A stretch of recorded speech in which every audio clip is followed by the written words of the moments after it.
তীব্র রোদ গরমের মধ্যেও খোলা আকাশের নিচেই চলছে ক্লাস। মাথার উপর গাছের ছায়াই ভরসা। শ্রেণীকক্ষের হাল ভগ্ন হওয়ায় এভাবেই বছরের পর বছর ধরেই দুর্দশার মধ্যে চলে আসছে প্রাথমিক বিদ্যালয়ের ক্লাস। ঘটনা পূর্ব বর্ধমান জেলার ভাতার ব্লকের খুন্না বানেশ্বরপুর অবৈতনিক প্রাথমিক বিদ্যালয়ের। স্কুলের প্রধান শিক্ষক সূত্রে জানা যায়, স্কুলের পুরনো ভবনটি জরাজীর্ণ অবস্থার কারণে 7 বছর আগেই ত্যাগ করতে হয়েছে। পরবর্তীকালে দুটি শ্রেণীকক্ষ নির্মাণ করা হয়।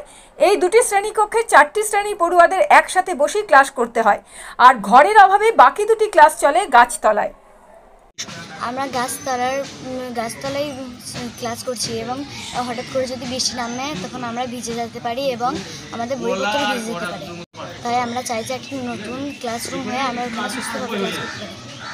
অন্যান্য ক্লাসে সবাই ফ্যানের তলায় ক্লাস করছে এবং আমরা গাছের তলায় বসে এই গরমের মধ্যে ক্লাস করছি।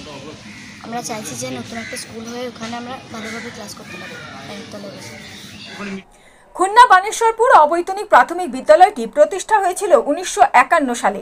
ভাতারের খুন্না ও বানেশ্বরপুর পাশাপাশি দুটি গ্রামের মাঝামাঝি জায়গায় আগে এই স্কুলটি ছিল।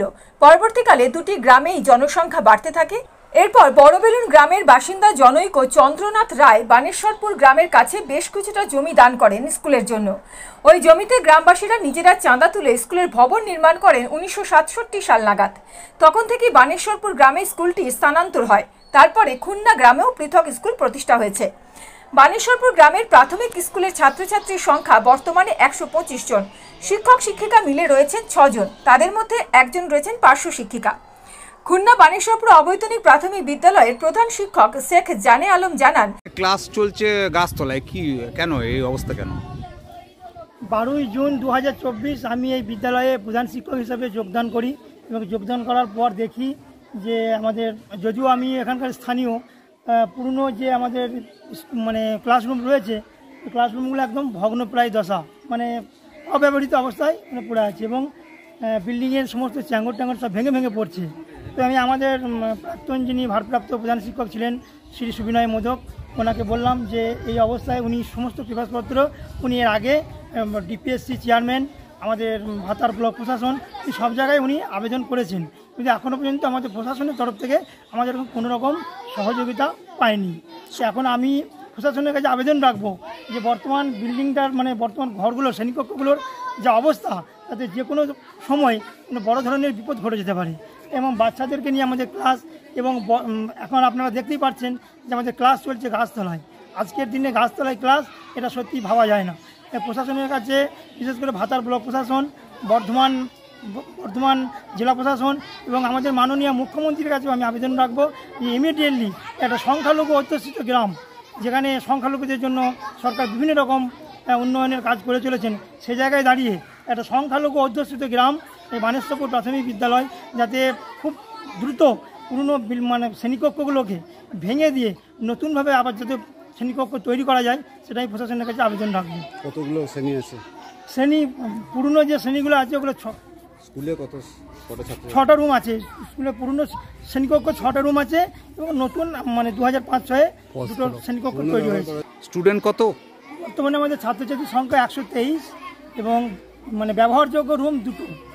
একটা রুমে শিশু শ্রেণী এবং ক্লাস প্রথম শ্রেণী একটা রুমে বসছে, আর একটা রুমে 2 এবং 3 দ্বিতীয় শ্রেণী এবং তৃতীয় শ্রেণী, আর 2টো ক্লাস চতুর্থ শ্রেণী এবং পঞ্চম শ্রেণী, তাদেরকে গাছতলায় বসিয়ে ক্লাস করানো হচ্ছে। এবং বৃষ্টির সময় আমাদের যে ডাইনিং হলটা রয়েছে ছোটো, যেখানে বাচ্চাদেরকে দুপুরে মিড ডে মিলটা খাওয়ানো হয়, যদি কোনো কারণে বৃষ্টি এসে যায় তাহলে 2টো শ্রেণীকে নিয়ে ওই খাবার জায়গা দিয়ে বসিয়ে কোনো রকম আমাদেরকে ক্লাসটা করানো হয়। চতুর্থ ও পঞ্চম শ্রেণী পড়ুয়াদের জন্য কোনো ক্লাসরুম নেই। এই দুটো ক্লাসে 35 জন পড়ুয়ার ক্লাস নেওয়া হয় গাছতলায়। বৃষ্টি হলে মিড ডে মিলের চাতালে হয় ক্লাস। স্কুলের সহকারী শিক্ষক সুবিনয় মোদক বলেন, 7 বছর ধরেই পুরনো ভবন বাতিল করা হয়েছে পড়ুয়াদের নিরাপত্তার স্বার্থে। বিগত কয়েক বছর ধরেই স্কুলের পক্ষ থেকে এ নিয়ে কর্তৃপক্ষের কাছে একাধিকবার চিঠি পাঠানো হয়েছিল। জেলা বিদ্যালয় পরিদর্শক দপ্তরে অনেকবার চিঠি করা হয়েছে, কিন্তু এখনও স্কুলে নতুন ভবনের কোনো ব্যবস্থা হয়নি। আমরা চাই পুরনো ভাঙাচোরা বিপজ্জনকভাবে দাঁড়িয়ে থাকা ভবনটি ভেঙে সেখানে নতুন করে স্কুলের ভবন নির্মাণ করে দেওয়া হোক।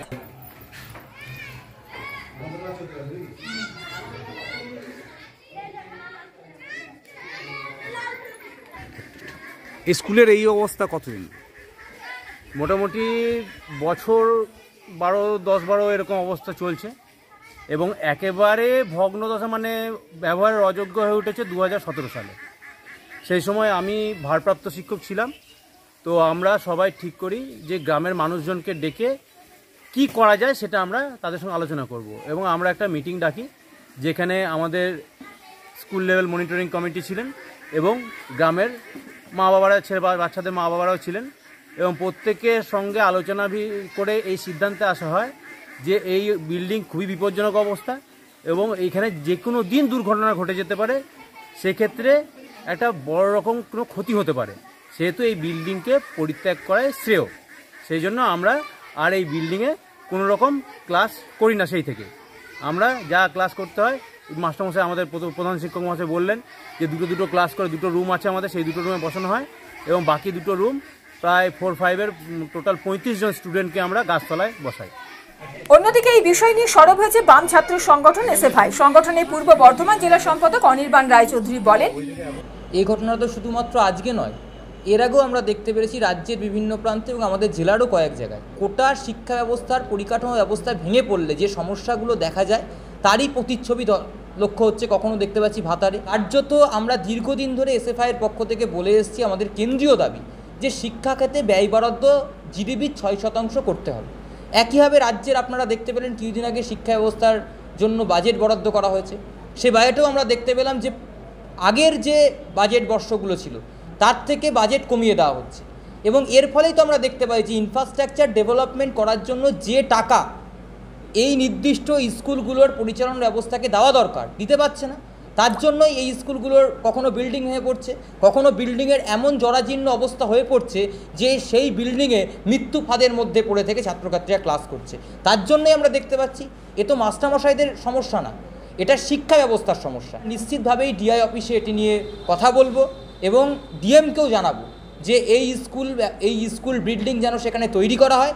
আর যতদিন পর্যন্ত বিল্ডিং তৈরি না হবে আমাদের যে দেশের এইচআরডি মিনিস্ট্রির যে খসড়া, সেই খসড়াতে একথা কখনো বলা নেই যে কোনো ছাত্র বা ছাত্রীরা খোলা আকাশের নিচে ক্লাস করবে, কারণ তাদের সেফটি, তাদের লাইফ সেফটির বিষয় এটা। আমরা দুর্ধর্ষ গরম, কিছুদিন পর বর্ষা আসবে, তখন তারা কোথায়, যদি বৃষ্টি মাথায় নিয়ে তার মানে তারা ক্লাস করবে, আর না হলে স্কুল ছুটি থাকবে, তার মানে অন্য স্কুলগুলোতে পড়াশোনা হবে আর ওই স্কুলগুলোতে ছেলেমেয়েরা পড়াশোনা করে তারা পড়াশোনা করতে পারবে না, ফলে তারা পিছিয়ে যাবে। ফলে এটা চলতে পারে না। আমরা নিশ্চিতভাবেই দাবি জানাচ্ছি অতি দ্রুত বিকল্প মাধ্যমে সেই ছেলেদের মাথার ওপর ছাদ দিতে হবে, আর যদি ছাদের ব্যবস্থা না করতে পারে অন্য কোনো বিল্ডিংকে ভাড়া করে হলেও সেখানে ক্লাস নিতে হবে। আমাদের এসএফআই পূর্ব বর্ধমান জেলা কমিটির দাবি এটা। এবং আমিরুল ইসলামের রিপোর্ট, মোবাইল নিউজ 19।